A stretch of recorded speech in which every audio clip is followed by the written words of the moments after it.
Joe Biden's delusional. That's it. That's the whole story. Just totally delusional. And it makes me wonder how aware he is of his surroundings and what's currently happening in the country and around the world. Anna Kasparian didn't hold back in her blistering critique of The View.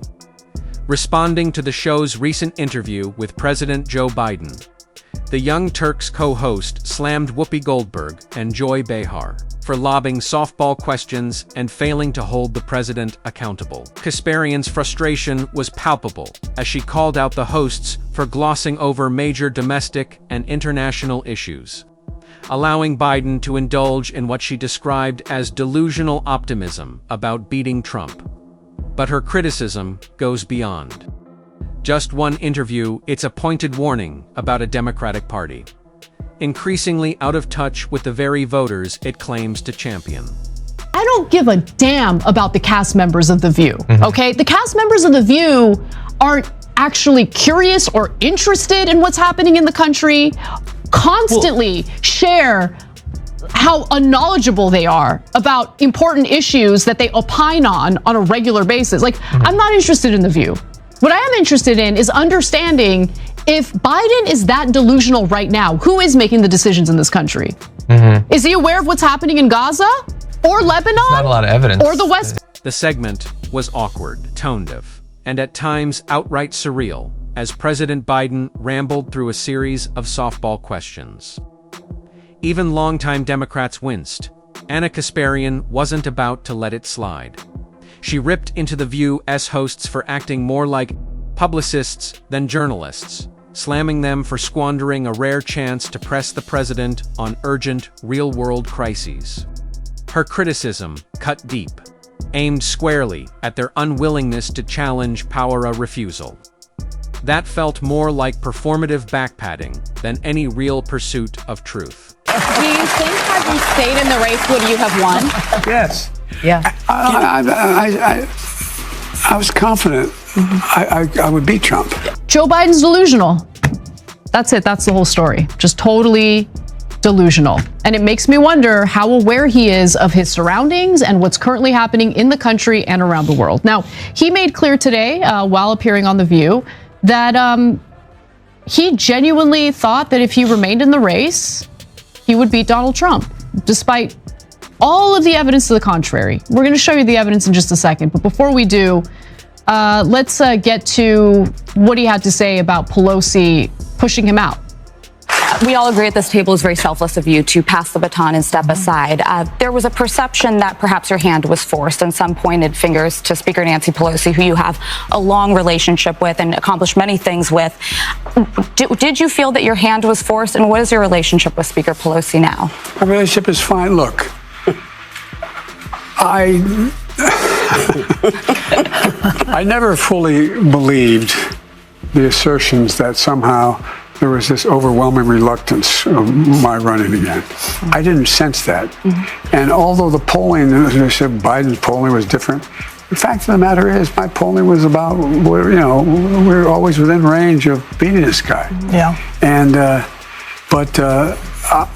what I did was, I think there were, it makes sense. There were some folks who would like to see me step aside so they have a chance to move on. How do you not know that? How are you not accepting that? He was going to lose the election. Okay, let's just get to the evidence, okay? So in less than 4 weeks after the debate, Trump widened his lead, okay, over Biden in 3 Rust Belt states that were crucial to Biden's reelection. So that's what you're looking at right now. By July 21st, Trump was up 4 points in Wisconsin, 5 points in Pennsylvania, and 5 points in Michigan. Okay, Biden also lost support in other swing states where he had already been trailing by 4 to 5 points.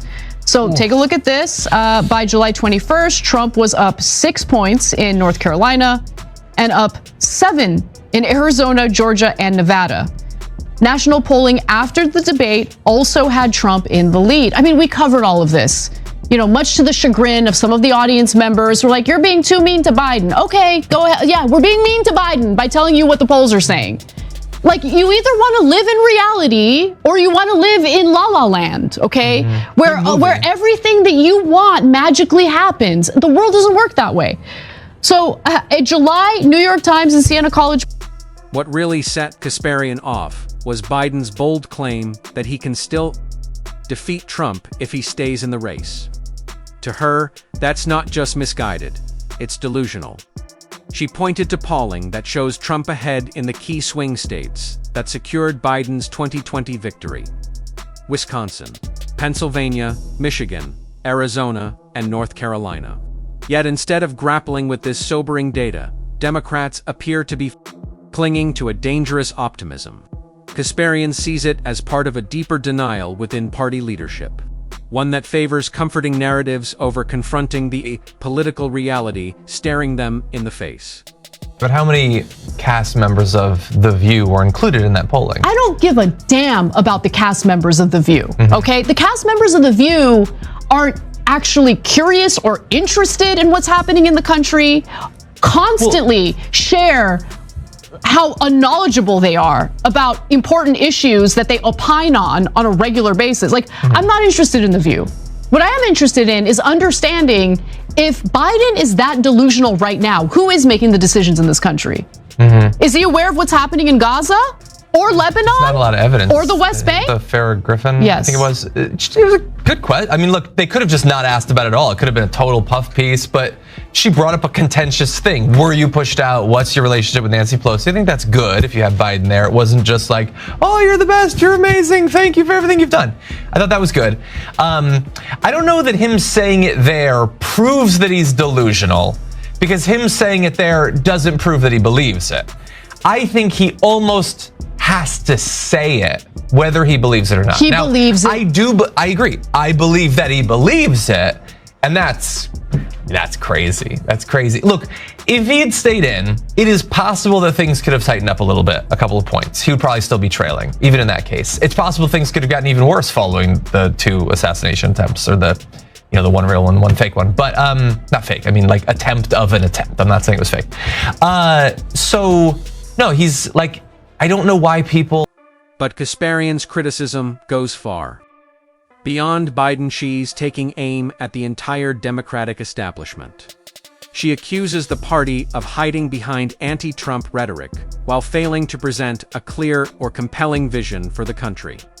In her view, Democrats have abandoned substantive policy in favor of moral grandstanding, leaning heavily on identity, politics, and fear tactics, instead of delivering real progress on issues like economic reform, healthcare, and foreign policy. What's worse, she argues, is the assumption that voters will fall in line no matter what. And if Biden steps aside, Kasparian doesn't see Kamala Harris as a meaningful alternative, just more of the same stagnant politics that have already alienated so many. When he was replaced by Kamala Harris, and Republicans and Trump supporters were furious about it, was Biden under the impression that Republicans were furious on his behalf because they care about Biden so much and they genuinely felt like he had been wronged? Yeah. Or could it be that they much prefer Biden to run against Donald Trump? Because Biden did actually, to be fair to Biden, he did manage to do the impossible. Okay? You want to know what the impossible was? He managed to make Donald Trump look like the less childish one on that debate stage. When Biden brought up golfing and like did this weird like competitive thing about golfing, and it was Trump of all people telling him, let's not act like children here. Well, Trump also talks a lot about golf, which I think is important, because in some swing states, I think that's one of the top 3 things people want to hear about is their comparative putting game. But so you got to get to that at least a little bit. Listen, Biden, you destroyed your own legacy, okay, in a number of ways. Number one, by being as delusional as you are about this current election. But also, number two, by humiliating this country with what you're doing in Israel, allowing Israel to call the shots, come to our country, by the way, and essentially trash Americans who are protesting what Netanyahu is doing in Gaza and the West Bank and Lebanon. And also demand that American taxpayers continue giving up their resources for Israel's atrocities. Yeah. Okay? Add to that list occasionally Iran as well. Kasparian's fury isn't reserved for Democrats alone. She delivers a scathing, bipartisan rebuke of America's endless appetite for foreign intervention. From Ukraine to the Middle East, she blasts both parties for pouring billions into war, while neglecting the crumbling infrastructure and urgent needs at home. In her view, the political establishment is draining public resources into conflicts. With no clear endgame and little public debate, for Kasparian, it's a fundamental betrayal of government. More invested in projecting power abroad than taking care of its own people. It's no surprise, she argues, that so many Americans feel abandoned, disillusioned, and angry.